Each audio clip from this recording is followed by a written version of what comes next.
সরাসরি কুফুরি মৃত্যুবান বিদ্যা। সম্মানিত ভিউয়ার্স, আশা করি সকলে ভালো আছেন। তো আজকে আমি আপনাদের সামনে একটা সরাসরি কুফুরি মৃত্যুবান বিদ্যা নিয়ে হাজির হলাম, যে মৃত্যুবান বিদ্যাটির মাধ্যমে শত্রুকে একেবারে আপনি নিজের হাতে কবর দিতে পারবেন। তো কিভাবে সম্ভব? এই বিদ্যাটার মাধ্যমেই সম্ভব। তো যারা ভিডিওটা দেখতেছেন অবশ্যই ভিডিওটা প্রথম থেকে শেষ পর্যন্ত দেখবেন, তাহলে বুঝতে পারবেন অতি সহজেই কীভাবে আপনি আপনার শত্রুকে ধ্বংস করতে পারবেন। তো দেখা গেছে আপনার শত্রুর জ্বালা যন্ত্রণা ভোগ করতে করতে করতে করতে পেট দেয়ালের ভিতরে ঠেকে গেছে। শত্রুকে যদি আপনি প্রতিহত না করেন, যদি বাধা না দেন, সেক্ষেত্রে দেখা গেছে আপনার জীবন বিপন্ন, আপনার পরিবার বিপন্ন। সেক্ষেত্রে আপনি এই কাজটা করতে পারেন। তো ভিউয়ার্স, সেক্ষেত্রে আপনি কীভাবে শত্রুটাকে ধ্বংস করবেন, কীভাবে মারবেন, এখন বিস্তারিত আমি আপনাদেরকে বলে দিচ্ছি। তো প্রথমে আপনার ওই শত্রুটার নাম সংগ্রহ করতে হবে এবং শত্রুর বাবার নামটা সংগ্রহ করতে হবে অরিজিনালি, যদি ছেলে হয়ে থাকে। আর যদি শত্রুটা মেয়ে হয়ে থাকে, সেক্ষেত্রে ওই শত্রুর নাম এবং শত্রুর মায়ের নামটা সংগ্রহ করবেন। জাস্ট এতটুকুই। বাকিটুকু যে আপনার কাজ আছে, সেই বাকি কাজটুকু এই কুফুরি কালাম, এই সরাসরি মৃত্যুবান বিদ্যাই করবে। আপনার আর কোনো কিচ্ছু করতে হবে না। তো আপনি প্রথমত আসন করে বসবেন, পবিত্র অবস্থায় আসন করে বসবেন এবং কিছু সামগ্রী আপনাকে সংগ্রহ করতে হবে। যেটা হচ্ছে পাঠা, একটা পাঠা কিনবেন, ওই পাঠায় ডাইরেক্ট বলি দিবেন, বলি দিয়ে পাঠা রক্ত সংগ্রহ করবেন, ঘি কিনবেন, চন্দন কাঠ কিনবেন এবং কাফনের কাপড় সংগ্রহ করবেন। তো কাফনের কাপড়টা অবশ্যই পুরাতন হইতে হবে, মানে মানুষের ব্যবহৃত ওই রকম ধরনের কাফনের কাপড় সংগ্রহ করবেন। তো এই কাজটাকে আমি অনেকবার করেছিলাম, ঠিক আছে। তো দেখা গেছে 31 বার করছিলাম, 2টা কাজ আমার মিস হয়েছে, 29 বার আমার কাজটা হয়েছে।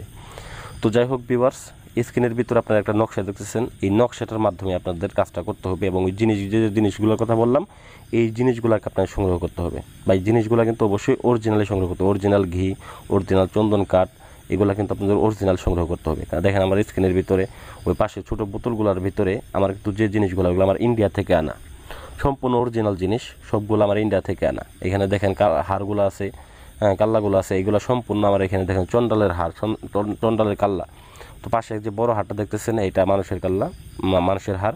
তো এটা আমি ইন্ডিয়া থেকে কিনেছি। তো এই ধরনের জিনিসগুলো যাদের কাছে আছে, তারা অনায়াসে কাজগুলো করতে পারবেন। তবে এই কাজের ক্ষেত্রে এটাই যে দিতে হবে এমন কোনো কথা না।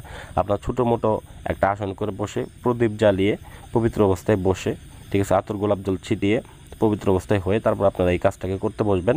বসার পরে আপনারা এই নকশাটা অঙ্কন করবেন পাঠার রক্ত দিয়ে। কার উপরে? ওই যে আপনারা যে কাফনের কাপড় সংগ্রহ করেছিলেন, ওই কাফনের কাপড়ের উপরে অঙ্কন করবেন এবং ওই যে তাবিজ দেখতেছেন, একটা তাবিজের মধ্যে ভরে নেবেন। তাবিজের ভিতরে ভরার পরে ওই তাবিজটাকে আপনারা তিনটা কবর থেকে আপনারা মাটি সংগ্রহ করে এনে একটা পুতুল বানাবেন। ওই পুতুলের ভিতরে তাবিজটাকে ভরে আপনারা রেখে দিলেন। তারপর হচ্ছে আপনাদের পরবর্তী পদক্ষেপ। তো কাজটাকে অবশ্যই নিরিবিলি জায়গাতে করবেন, যাতে কেউ টের না পায়, কারণ এগুলো কিন্তু খারাপ জিনিস, এটা সবাই বুঝেন যে এগুলো খুবই গোপনে করার জিনিস, এগুলো আসলে সদূরে করা জিনিস না। তো পরিশেষে আপনাদের যে কাজ, সেটা হচ্ছে যে আসনের ভিতরে আপনাদেরকে একটা যজ্ঞ করতে হবে। যজ্ঞটা কি?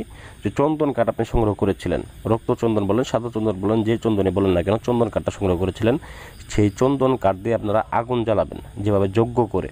তো যাদের অভিজ্ঞতা আছে তারা অবশ্যই জানেন যজ্ঞ কীভাবে করে। আর যাদের অভিজ্ঞতা নাই, স্ক্রিনের ভিতরে নাম্বার দেওয়া আছে, কাজটা যদি আপনারা না করতে পারেন আমি করে দিব, তবে খরচপাতি আপনাদের বহন করতে হবে। তো দেখেন পরিশেষে দেখেন চন্দন কাঠ দিয়ে আগুন জ্বালানোর পরে এই পুতুলটাকে আপনারা চন্দন কাঠের উপরে রাখবেন।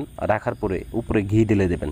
ঘি ঢেলে দেওয়ার পরে আগুন জ্বালিয়ে দিয়ে পুতুলটাকে বেশি করে পুড়িয়ে নেবেন। মনে করেন যে আপনি আপনার শত্রুটাকে পোড়াচ্ছেন, এটা আপনার মাথায় রাখতে হবে, ঠিক আছে। আপনার শত্রুটাকে আপনি একদম আগুনের ভিতরে ঘি দিয়ে পোড়াচ্ছেন, এটা আপনার মনে প্রাণে রাখতে হবে। পরিশেষে ভিউয়ার্স, আরেক টুকরা আপনি যে কাপড় নেবেন, ওই কাপড়ের টুকরা দিয়ে এই পুতুলটাকে সম্পূর্ণভাবে পেঁচিয়ে নেবেন। পেঁচিয়ে নেওয়ার পরে এই পুতুলটাকে ভালোভাবে, যেভাবে আপনারা দেখা গেছে যে একটা মানুষকে কবর দেয়, ওইভাবে কবরস্থানে গিয়ে এই পুতুলটাকে আপনারা কবর দিয়ে আসবেন, কবর বানাবেন। কবর বানিয়ে সেখানে দাফন করে পুঁতে দিয়ে চলে আসবেন।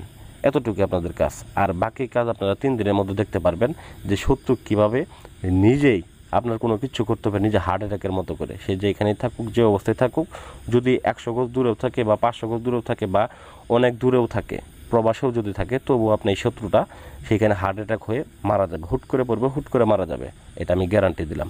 তো যাই হোক ভিউয়ার্স, আশা করি ভিডিওটা ভালো লাগলে অবশ্যই লাইক করবেন, কমেন্ট করবেন এবং আমার চ্যানেলটাকে সাবস্ক্রাইব করতে ভুলে যাবেন না। তো ভালো থাকবেন সবাই। আসসালামু আলাইকুম ওয়া রাহমাতুল্লাহি ওয়া বারাকাতুহু।